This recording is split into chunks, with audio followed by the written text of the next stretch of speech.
So hello everyone. Thanks for joining us on this solidarity session on food policy councils. So I'll begin by acknowledging the traditional custodians of the land we are meeting on today and pay our respects to elders past and present.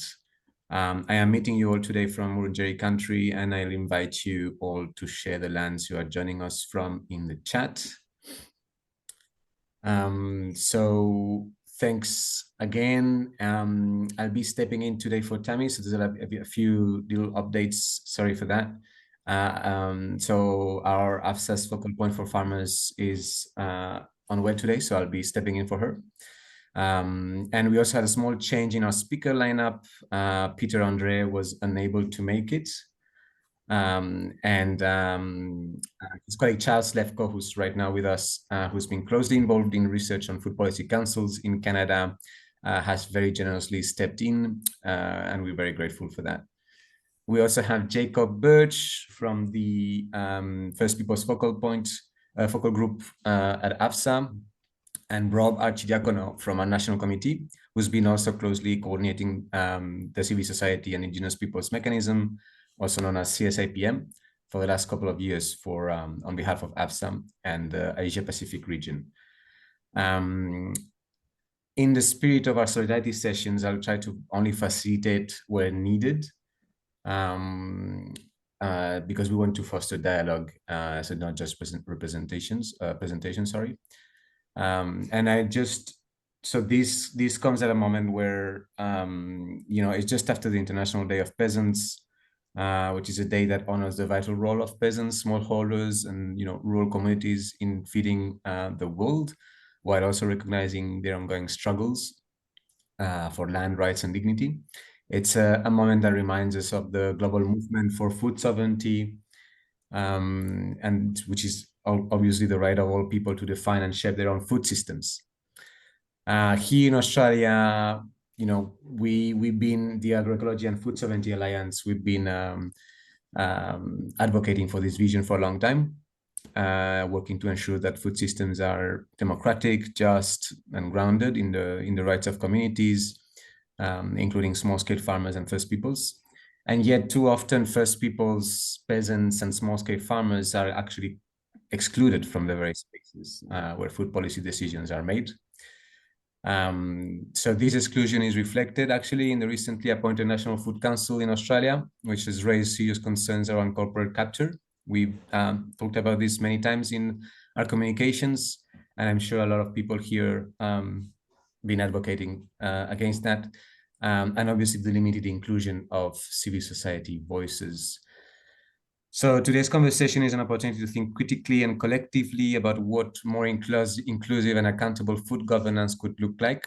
So while here in Australia, this is actually already taking shape, we're especially interested in learning from the Canadian experience. So what worked, what didn't, and what alliances made change possible. And we hope that this dialogue helps us explore how these coalitions that were made to push for this council in Canada can be maybe more inclusive, and maybe explore what other avenues or what other ways we can learn from First Peoples governing processes. So I will just, so the format of this session will be mainly just a small introduction from our speakers. Maybe if we can make it to 1 minute each, that would be amazing. And then we'll have Charles talking a little bit more about the background of the Canadian Food Policy Councils and what was going on there, and key alliances, what was working and what not. Then Rob will step in and talk a bit more about the CSIPM Facilitation Committee, and how are they ensuring that underrepresented groups influence the agendas, which is very interesting. And then Jacob will step in as well on First People's governance. So I'll just let you, maybe Charles, you can start with a little introduction. Great. We're just introduction, right? We're doing all the introductions first. Yeah, just a okay. small intro. Good. Great. Hi, folks. My name's Charles Levkoe. I'm a professor at a university called Lakehead, which is where I am now. Well, I'm in my house, but in a city called Thunder Bay, which is on the North Shore of Lake Superior, which is the largest freshwater lake in the world. It's Fort William First Nation traditional territory, and we're also part of a treaty, the Robinson-Superior Treaty here, which was signed in 1850. And yeah, you'll hear more from me, but I'm a community-based researcher, an activist researcher. I do work on food sovereignty. I just actually got back today from a full day work with about 40 First Nations, Indigenous people doing work around agriculture. So my head is kind of bursting a bit, and hopefully we can talk about that today as part of our discussion as well. Nice. Rob, you want to get step in? Thanks, Antoine. Thanks, Charles. Nice to see a few familiar faces. My name is Rob Arcidiacono. I am an AFSA National Committee member. My head is also bursting, but that's because it's just past 1 o'clock in the morning here.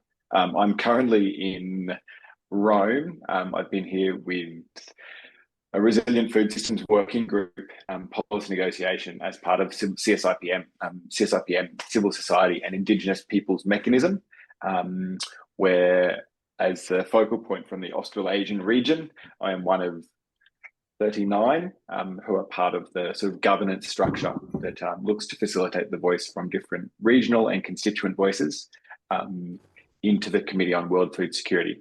So I'll give some more context on what that looks like when we get to my section. But yeah, thanks for having me here, and hopefully this international context can help sort of put a different perspective on the Food Policy Council discussions in Australia. Over to you, Jacob. Thanks, Rob. Yeah, everyone. Yeah, Jacob Birch. Following the theme of having full heads, I'm also quite full. I'm doing a PhD at UQ, sort of in that. It's that new sort of space that everyone's talking about, systems thinking. Well, it's not quite new, but it seems to be fairly new in the agri-food sector, at least. But I'm using it as a force for good, I hope, to understand how we can, I guess, shift what is the dominant food system towards a more Indigenous food sovereignty sort of paradigm, and doing that within the context of a single nation, the Gamilaroi people. I'm a Gamilaroi person, and really focusing in on our native grains industry as the catalyst to do all of that work. So that's sort of like my passion area, is the native grains industry. I've been working in that now for, I don't know, going on 7 years maybe. Across that whole system, trying to bring that back, but in a way that is Indigenous led, so not trying to create another sort of commodity, another export opportunity. It's about how do we get this food back into people's bellies and heal country in the process and create opportunity, so all that kind of stuff. And also run a sort of social enterprise, which is around like grain processing and milling. And we're working with millet at the moment, and sort of trying to get my head into like how can we create like a different way of doing business that can sort of meet this moment in time where we need to start thinking about like new economic paradigms, like acknowledging we have to live in a dominant cultural paradigm like this capitalist system, but is there other ways we can work, other economic models we can develop to sit in this space that can help us, bring about this change that we need? So, yeah. Thanks, Jacob. Anyone else? Yeah, so thanks for that. So Charles, I guess we can start by just talking maybe a bit about the background of, how things have been in Canada. How have you dealt with the inclusivity and governance processes in food policy councils? And Where does that come from? I think since 2018, there's been quite a lot of movement over there.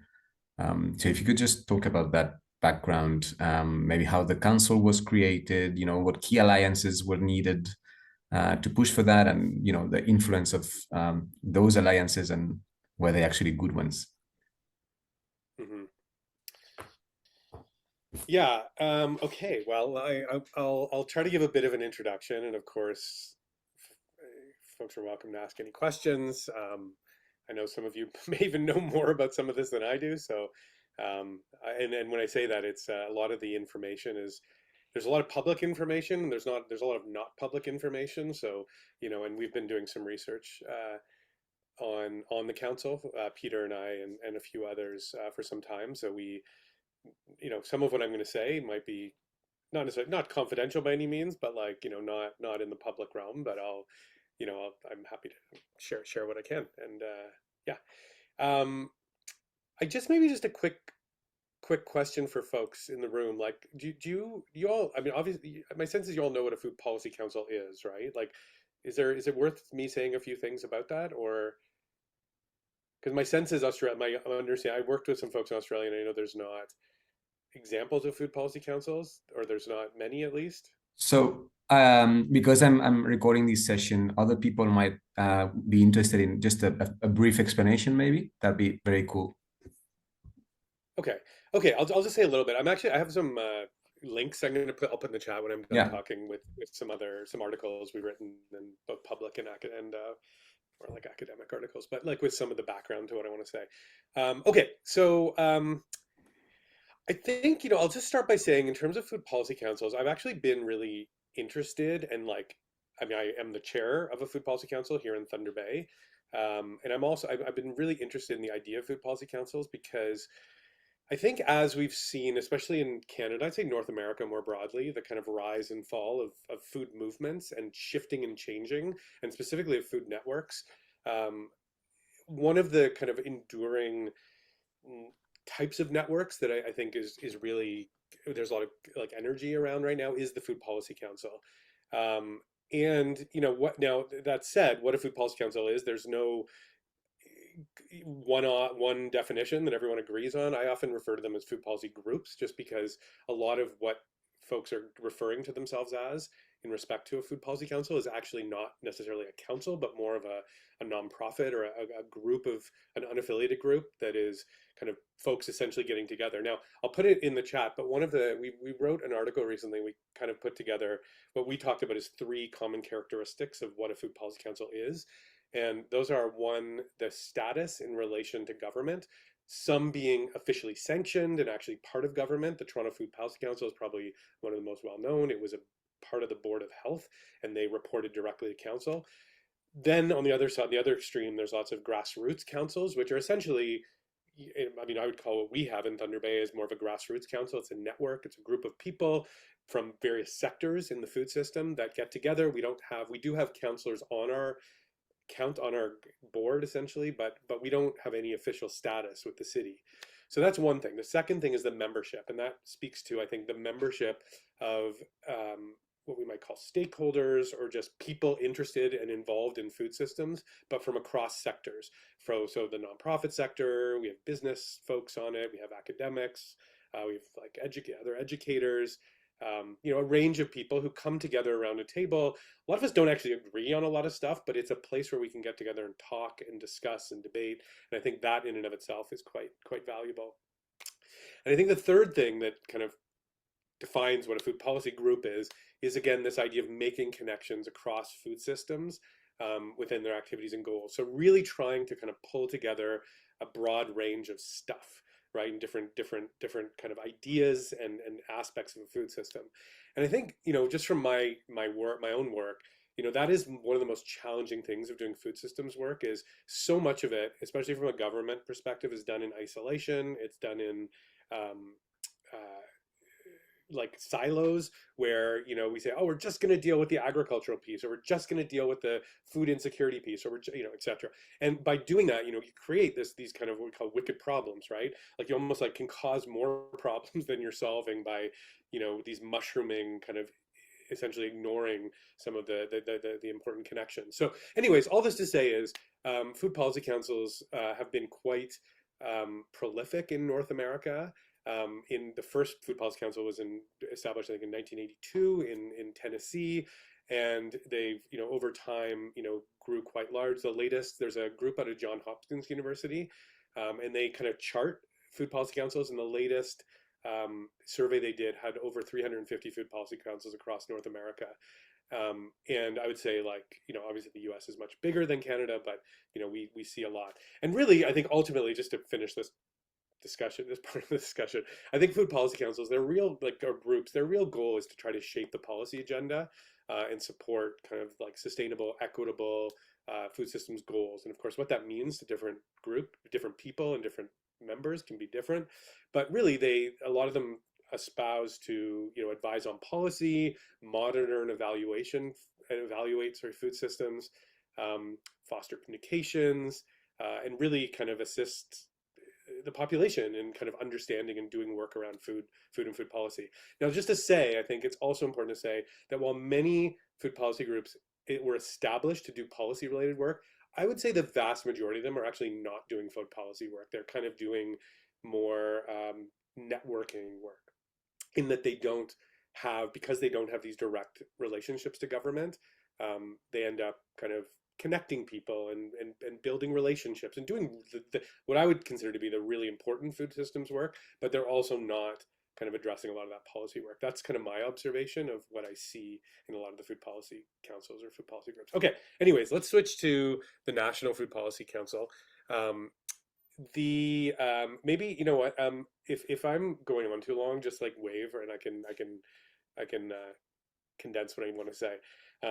But okay, so I think to understand the National Food Policy Council, especially from a civil society perspective and from a food movement perspective, I just need to say a few quick things about some previous initiatives that really led up to, at least from my perspective, the way that civil society or community groups really advocated for this National Food Policy Council. And that is something that happened in the late 1970s in Canada, called the People's Food Commission, which was essentially a grassroots, essentially modeled after these royal commissions, which I'm sure you guys have in Australia too, where you have some senator who goes around the country and does all these consultations. But essentially they had this very grassroots process where they went around and they talked to people about what are you seeing in food systems and what are some of the policy challenges.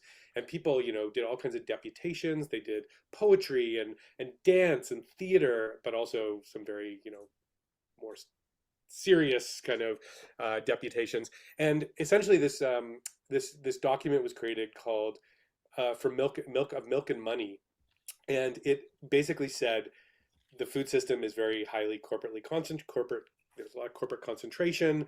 A lot of community groups, First Nations, Indigenous people don't have a lot of say in the food system. And I will tell you now, if you read it word page to page, it could have been written today. It was a lot of the challenges that I identified are very much have not changed. In some cases have gotten a lot worse.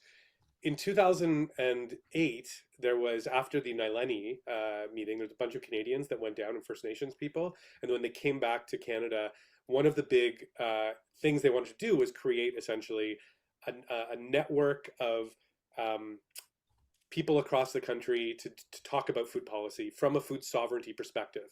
And this was ended up being a multi-year process with many organizations involved.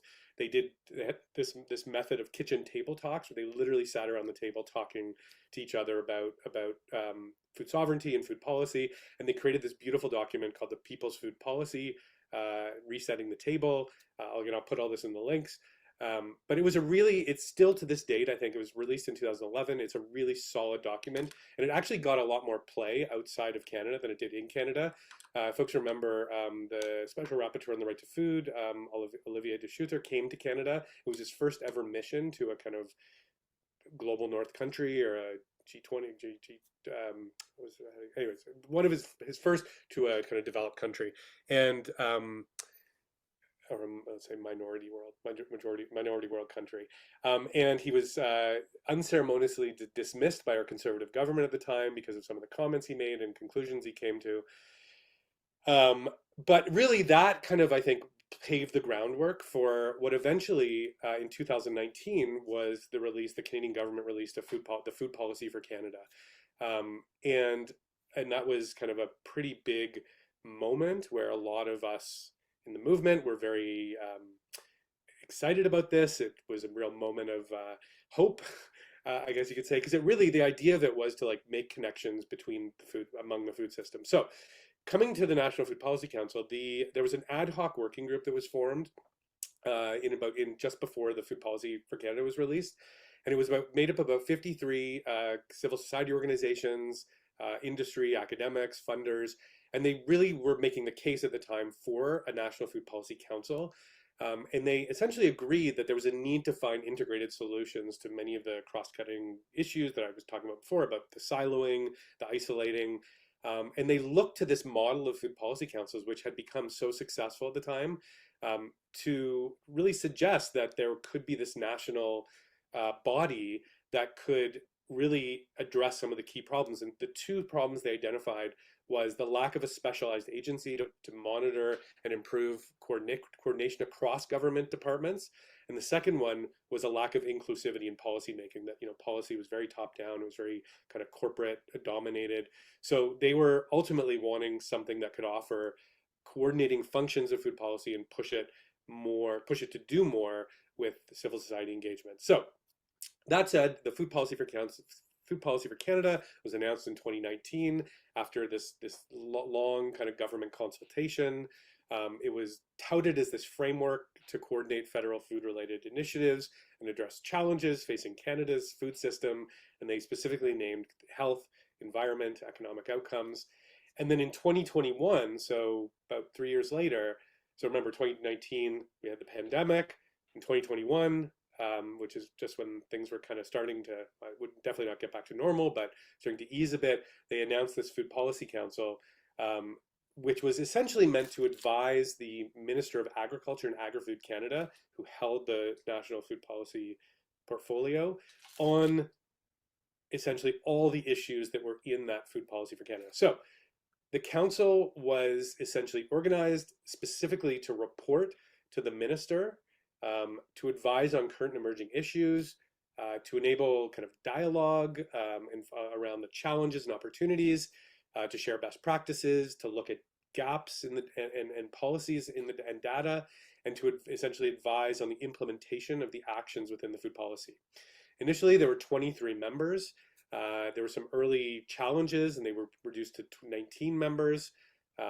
In the summer of 2023, there was a second round. So there was essentially a call for members, and people had to be nominated, and there was this very secretive process, and then they announced these 23 members.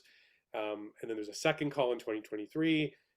No new members have been named, but the call went out. Lots of people were nominated. I personally nominated about 5 people. But essentially, people represented different regions, different sectors, and they were supposed to be bringing different perspectives to the table. So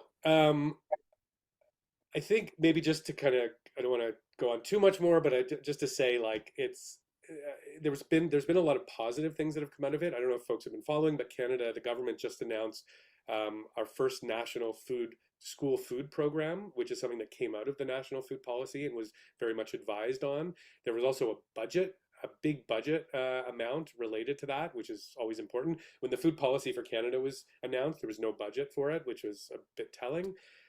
But essentially, it's also, a lot of members have talked about getting to connect more with government, getting to connect more with each other, and bringing lots of different perspectives. They've said, like, everyone we talked to in the council have just said the best part about it was connecting with each other, which actually goes back to what I was saying about food policy groups in general. I think that's always the biggest benefit, is just the members getting to really connect with each other.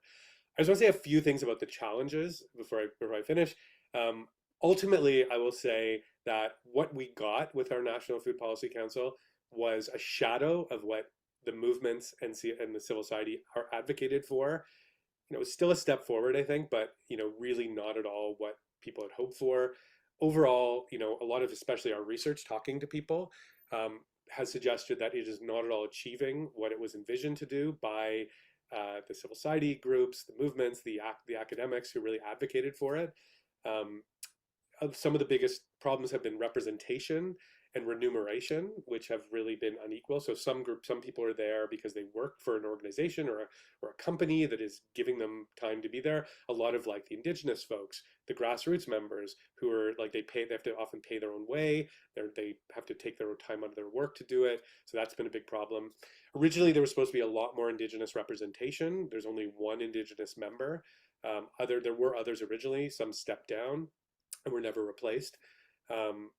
A lot of participants noted tensions between kind of the desire to be open about what was happening, to engage with their constituencies, but because of the rules of the council, they're actually beyond the public minutes that were posted. They're not actually allowed to talk about what happens. And even in the conversations we had, anything they told us, we had to do off the record because they officially weren't allowed to talk about it. So there's this real kind of lack of transparency in agenda setting. And I mean, the last thing to say is just that through it, even though I mentioned there was a new round of nominations, there has been no new members nominated, and the council hasn't met since 2023. So it's been actually a couple of years since there's even been a meeting. So just to finish, I think, one of the big questions that we're wrestling with, and not just academically or from a research perspective, but from a movement perspective, is the question of like, what is civil society? What role does civil society, what role do movements play in this work? Do we really do we want a seat at the table, or do we want to work from the outside, right? This has been a real tension, I think, because the really desire and the push to be at the table and be part of what essentially has become a multi-stakeholder governance process, which, I think as probably a lot of you have a lot of concerns about, I mean, how do we sit at a table with a bunch of like big corporations or lobbyists who, have money and resources behind them, and just that. So we get to the table and the government can say, look, we everyone's represented. We have indigenous people, we have civil society members, but are we really represented? This is a big question, and I think this tension between being at the table and working from the outside is always, of course we should be doing both, but it's still a live conversation. I think while the challenges remain, I do want to say that I think the council, if it meets again and if it continues to meet, still plays an important role, and I think it was a big accomplishment. And I think even some of the relationships that were built between members, between the government, have been really positive. And and I'll put a link in the chat, but I wrote an article recently in the conversation, just asking this, especially as Canada, I think, is facing, and many of countries in the world are facing a lot from the US and from, I think it's really, the council is something that has really, I think, put us in a place where we can talk about Canada and Indigenous territories outside of the kind of US framing, which is what we always are shadowed by. So, there's these kind of lots of, despite the challenges and despite the problems, and there are many, which I've just given you a kind of brief highlight, I think there's a lot of opportunity still. And one thing we've advocated for, and a lot of the movements are advocating is don't lose this. What we need is the government to put more priority on this, more resources into it, and making sure that Indigenous people specifically, and communities and civil society groups have more say and more power in these conversations, as opposed to just saying we're going to put everyone at the table together and see what happens, because obviously that doesn't bode well for many people. Anyways, there's your highlights. Happy to answer questions. Thanks so much, Charles. We'll have maybe some time to answer some questions at the end after Rob and Jacob goes in. That crucial question of what role do we play in this process is something that we talk all the time at AFSA as well. Do we spend enough energy on this? Do we do these grassroots projects first?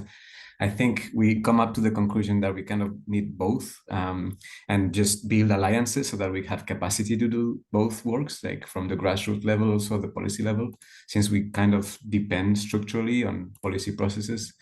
I think, Rob, might be interesting to hear your perspective from the CSIPM, where you have such an interesting facilitation model.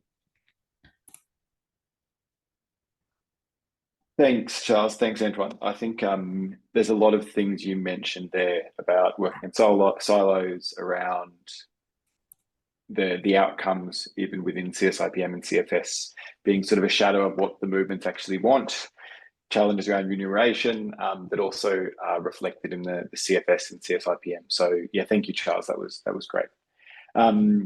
So I guess just to put a bit of context on the framing that I'm going to sort of present today. The Committee on World Food Security is sort of applauded as one of the most democratic spaces in the UN system, because it actually creates a space for civil society and Indigenous people to engage in these policy processes.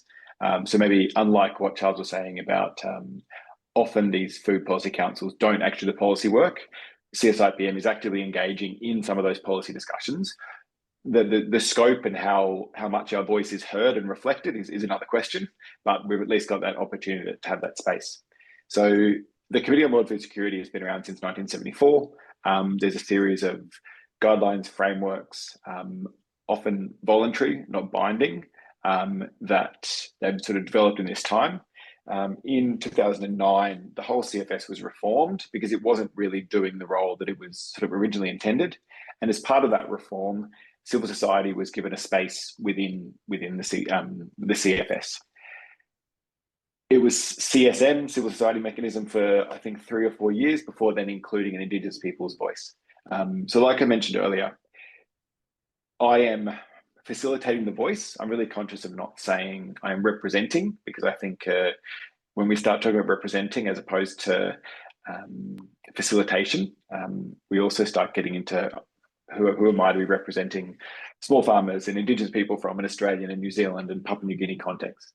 But I'm facilitating this voice from the Australasian region, and there's 17 regions where there's an individual coming into the coordination committee, and also 11 different constituent groups. So this covers small farmers, women, Indigenous peoples, pastoralists, fisher folks, consumers, workers, like farm workers, youth. There's 2 more, which I can't remember. But broadly saying that CSIPM seeks to be as inclusive as possible by bringing this diversity of different voices. It is not a perfect space. I think it's not a perfect space from a variety of levels. We can sort of look at the macro level, the UN system itself, and I guess this speaks to what Jacob was saying around these sort of dominant paradigms. We're seeing the UN system already the multilateral system is being challenged.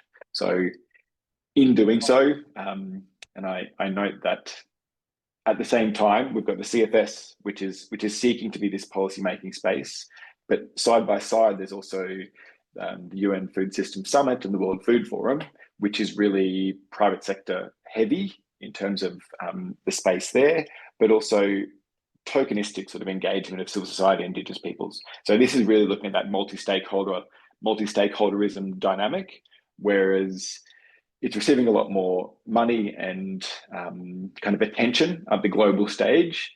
But CSIPM, as Charles was also saying, is actively has made a conscious decision to stay outside of that. We think we can do more work within the CFS and staying outside of the UN Food System Summit and directly challenging from the outside, as opposed to being a tokenistic voice within that space.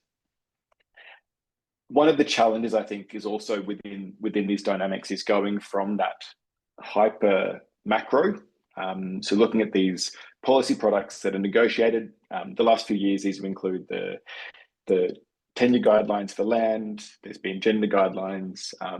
There were various sort of recommendations around agroecology. Last year was around urban and peri-urban food systems.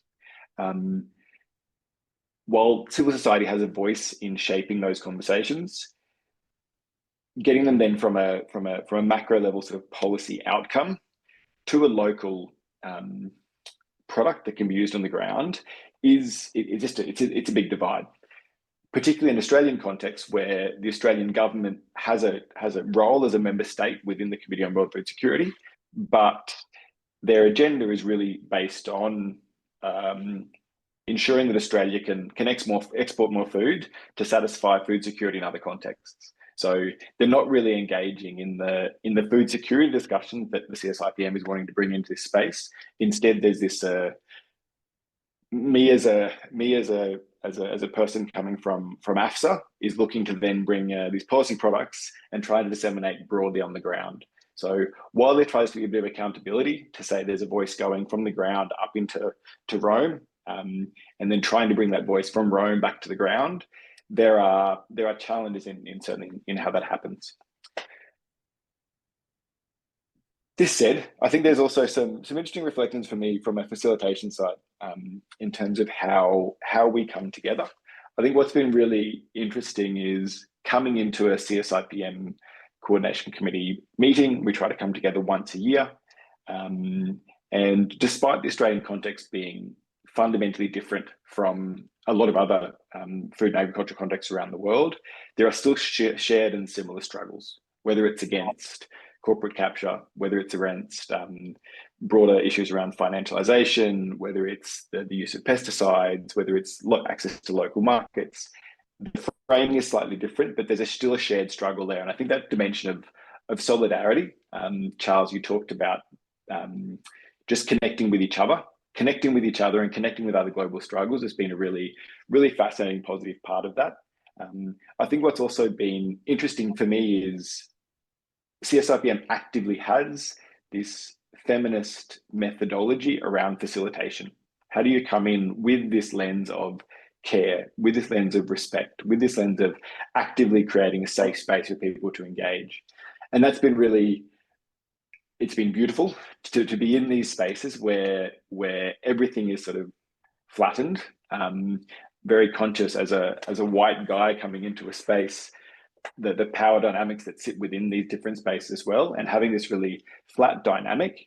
And it's been curious to sit for a week with these colleagues and we come to these collective common ideas, and then we go and sit on the floor of the UN, where it's then made into this really sort of this vertical structure where you have these dominant voices of member states who have got a really loud voice within that space, or the private sector still has a really loud voice in that space too, and civil society is kind of pushed off to the side.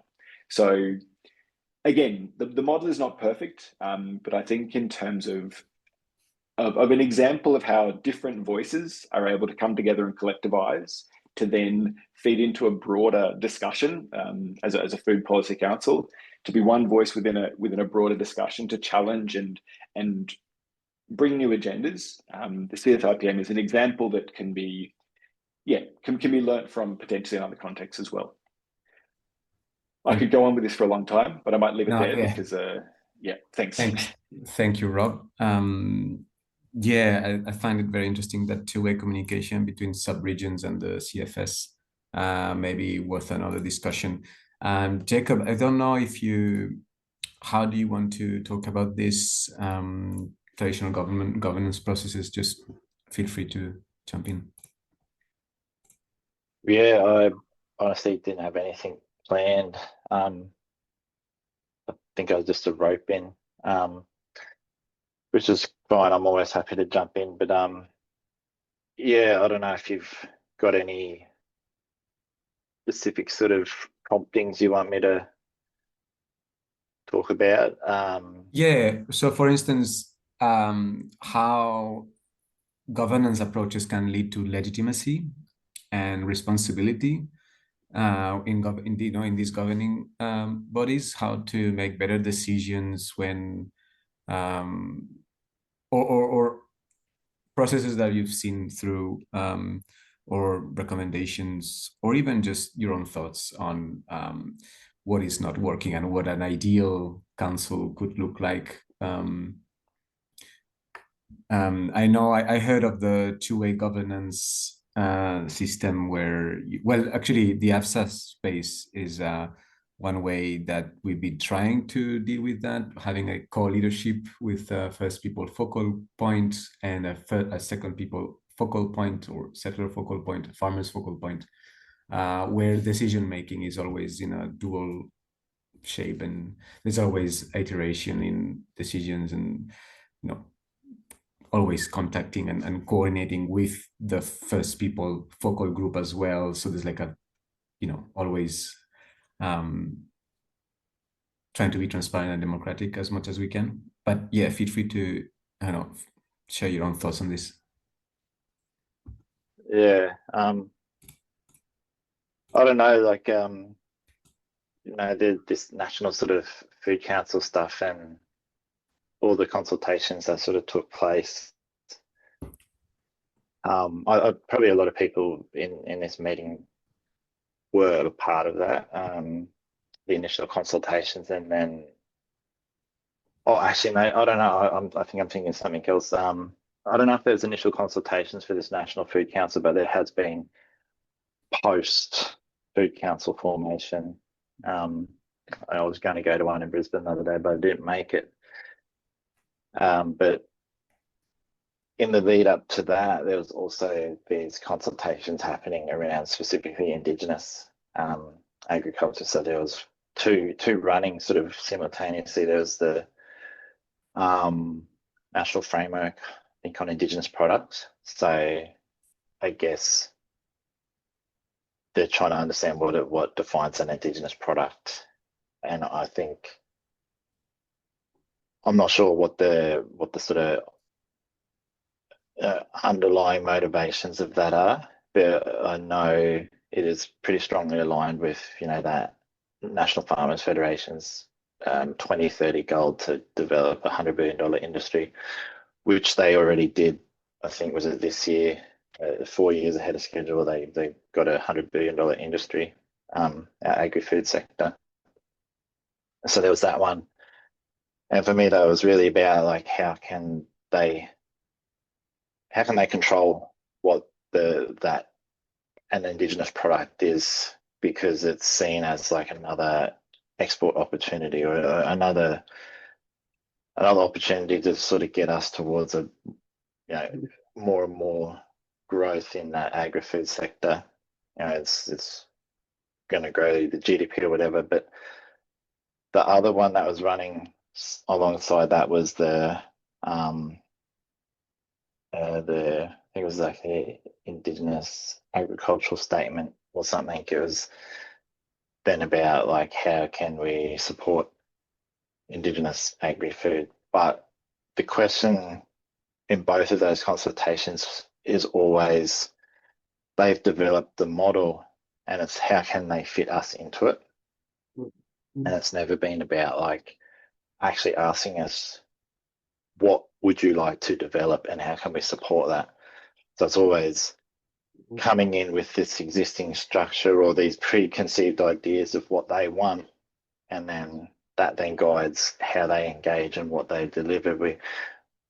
And what I feel is it's the same with sort of things like native title, which is, you know, our highest level of recognition. So in Canada, you have like treaties, and then I know the treaties aren't honoured, and a lot of the sort of different sort of structure there. But the closest thing we have is native title, but that doesn't actually give us anything to work with. That's federal recognition that gives us access to Crown lands to practice culture. But, you know, we had the Gamilaroi native title handover maybe 2 weeks ago, and we saw the map of where the Crown lands are. There's barely any Crown lands, and none of that is exclusive access. So we can't actually like have that piece of land and say nobody else can use it. It's non-exclusive, which means anybody can access it. Just means we can also access it, and we can go, you know, hunt a kangaroo or catch a fish out of the river, or, you know, take a piece of wood for an artifact. But that stuff you could do anyway. It doesn't actually give us land to develop for agriculture. And so all of our energy goes into these things that don't actually deliver us anything. Same with these consultations. You know, you get a real consultation burnout over and over and over.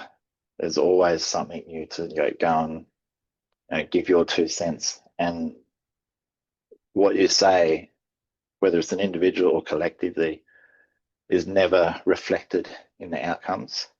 And we see this over and over. And so what I am trying to say is, like, it feels like this National Food Council thing is the same thing. And we're putting a lot of energy into fighting against it.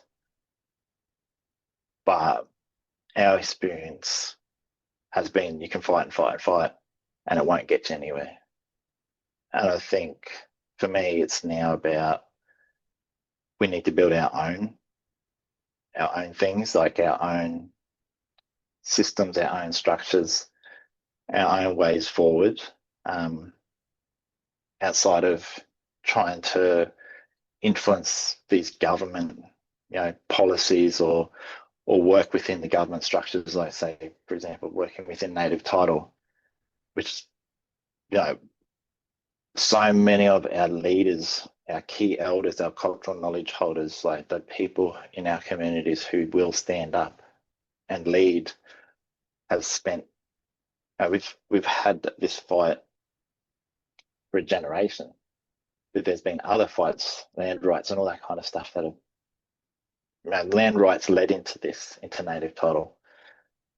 And so generations of fighting so that we can access Crown lands, just like everybody else can access Crown lands. Like, that doesn't make any sense. Like, what's the benefit for us to do that? But it's what we've spent generations fighting for, because we're trying to work within that dominant sort of structure. And so, I don't know if this is sort of hitting the mark with what you want me to talk about, but I'm seeing us needing to, if we want to have influence on policy, like, or grow our participation, benefit, leadership within the agri-food sector, for us now it's actually building our own entity to do that, a completely independent entity outside of, native title or land councils, to be like a nation representative entity. So Gamilaroi Nation is very big. If you were somewhere smaller, you could be a collective of Indigenous nations, but for us, we're big enough to have one representative body just for our mob.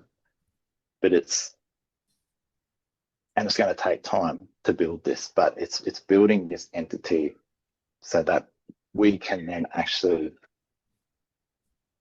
push, like, drive policy for our people. And, looking at then how do you then work at a national level? And this is another big gap that we have in Australia, where we've tried to fill it a number of times with, say,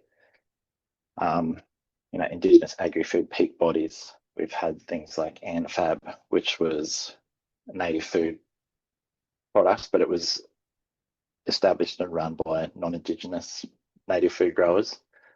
So that never really had, longevity. Then we've had others that have come through, but just haven't received that funding to keep going, or have faced governance issues. Yeah. So, yeah. Sorry, you're going to say something. Thank you, Jacob. Yeah, that was great.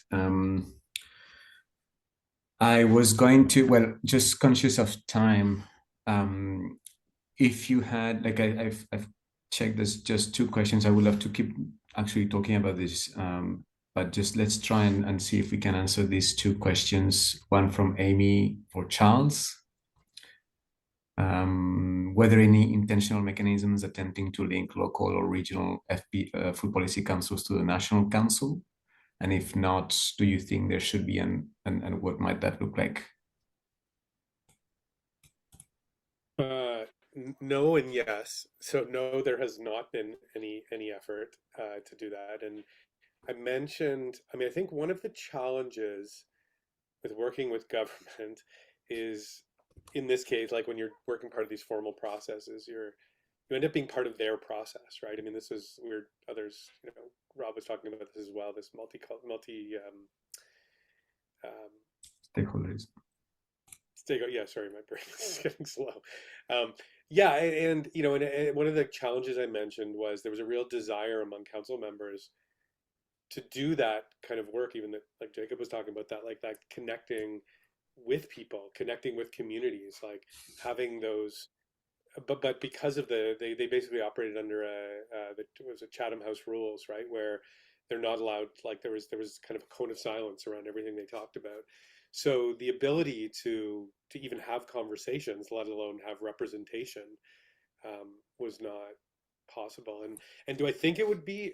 Do I think it should be there? Absolutely. Like I always back to like the Brazil participatory budgeting process and like that idea, just that model of like having local communities making decisions and kind of having that kind of regional and then like larger scale representation to have those conversations. I think that model is really a powerful one. So you can, like it values place, but it also values these across places and ultimately, I think if we want to have, I think both Jacob and Rob were talking about this, if we want to have a set, like we want to change systems, like we have to engage with policy at some level. As much as it might be frustrating and annoying and feel like, not feel like a positive thing, but so whether again that's from the inside and outside, but yeah, I really do wish there was more of a kind of tiered level where there could be representative of local councils. Actually, just to say, I'm working on a project right now where we're trying to create a provincial level food policy council to kind of pull together some of these more municipal and regional councils. But at this point, anything we create is just going to be kind of grassroots. It's going to be grassroots. Like it's going to be a network as opposed to being like our provincial government right now. So at our regional level or provincial level, they have zero interest in hearing from people, sadly. Thanks, But Charles. we're working on it. Yeah. There was a question on right to food, on the recognition of the right to food on the policy councils from Kia, but also wondering, coming from the idea, Jacob's idea and comments on the possibility of having a council that actually includes different councils, but different representation from different First Nations across Australia. What did that look like in Canada on First Peoples representation or involvement, inclusivity in that first step? If you can kind of answer those two questions, that'd be nice. Yeah, and I'm going to say something quick about it.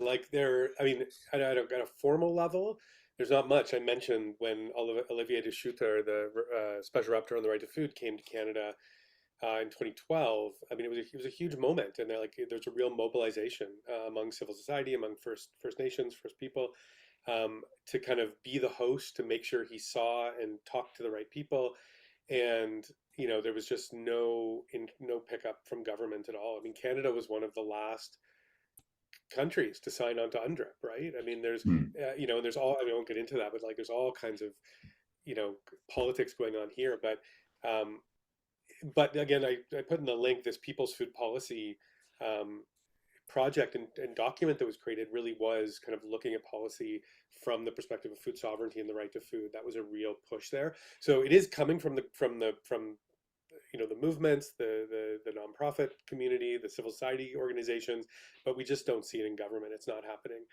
And in terms of First Nations, we call them here, Indigenous communities. I mean, I was just mentioning, I was at this event today. There was a lot of discussion of food sovereignty and the right to food in communities.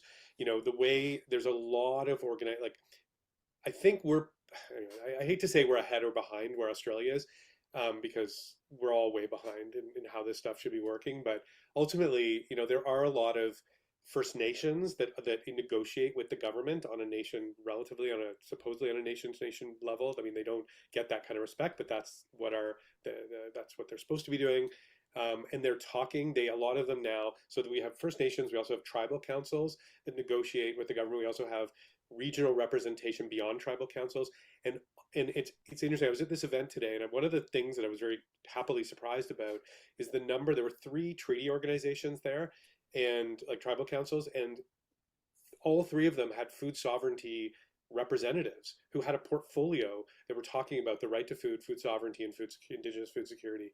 So these are like really great developments, and like it's happening among First Nations, among the movements, but it's just not happening at the government level. I mean, Canada, the agricultural sector is extremely powerful in Canada, and I don't say the agricultural sector like agroecological organic farmers. I mean, this is like the big ag.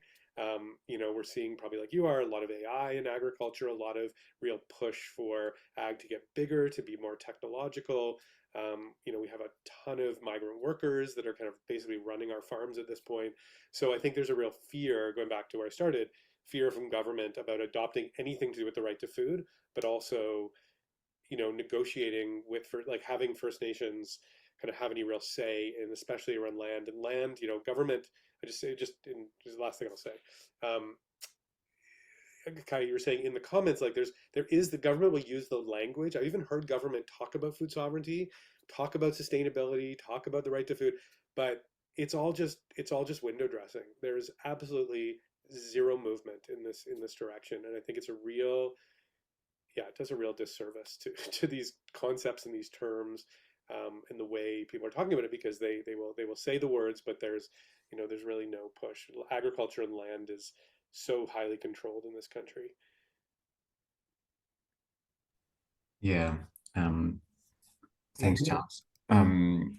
Rob and Jacob, if you have any closing comments, or if you want to say something about this, feel free to jump in. Otherwise, we're jumping. It's 10 a.m. already, and I think, this is coming to an end. Just going to really quickly respond to Sheridan's comment in the chat. Looking at what Kira had written about centering the right to food in the policy discussions we're having at the moment, there are member states who are also actively pushing back against including rights-based language in the current policy discussions, despite the right to food being a policy outcome that was debated or negotiated in the CFS back in 2005. So not all member states, but certainly I think by centering rights, it also actively challenges some of the other dominant discourses that we're seeing through, and Jacob mentioned this as well, sort of access to land, access to resources. These are particular environment where the corporate sector is having a lot more power and voice in these spaces. This has been reflected also by member states. So yeah, I think there's also, to step back, this is also brought a challenge within the multilateral system. We're seeing what's happening in Gaza. We've seen what's happening currently in Iran as also just total kind of sort of ignoring what have traditionally been normed in how we conduct and engage. I think that's also being seen in the CFS, and it's where these other mechanisms through. I mentioned the UN Food System Summit. These are member states are going to these because there is this accountability. There's actively less space for participation of these challenging voices. So yeah, I think for us it sort of emphasizes the role that we have, that we need to continue to keep speaking up, to keep challenging. Maybe these policy spaces aren't perfect, but if we're not there, the work's going to go on without us anyway. So and I don't have that answer, but I think that's kind of part of the broader conversation we're having around a lot of these Food Policy Council conversations in Australia at the moment. Thanks, Rob. Yeah, we definitely need to be there.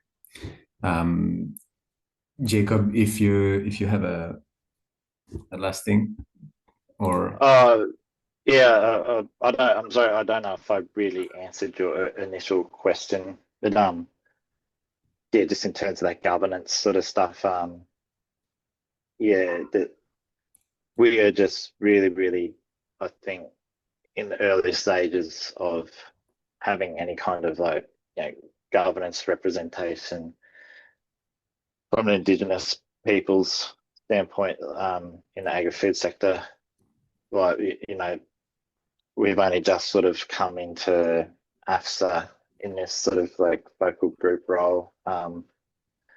We have a lot of work to do to actually, and this is sort of what we're trying to do within the focal group, is actually grow this whole sort of discourse within the Indigenous peoples of Australia around food sovereignty as this socio-political movement, because currently it's for however long it's been a real focus on food security, nutrition security, but we're not really talking about it as this really powerful political movement. So we've got this whole massive piece of work around education and getting more people by thinking about it as this movement towards influencing, just even thinking about policy. So yeah, we just got a whole bunch of work to do there, get more people into this space, so we can have that proper governance, I guess. Yeah. Well, we're definitely engaged very much in that process of trying to build alliances as well with other groups, other members of civil society organizations within AFSA. So this is something that came up actually, Charles, when we talked for the first time in Colombia early this year with Ana Pascal, that you might know. That's actually what led us to this solidarity session we were in Colombia at ICAD. Into how the council in Canada was kind of pushed through a series of conversations and alliances with farmers, that actually conventional farmers with food sovereignty movements and other civil society organizations. So that was quite interesting, and I wish we could explore that idea here as well, along with all the strength that also the academic sector is doing today to push for a different national food policy council and the feeding Australia strategy today. So thank you, everyone.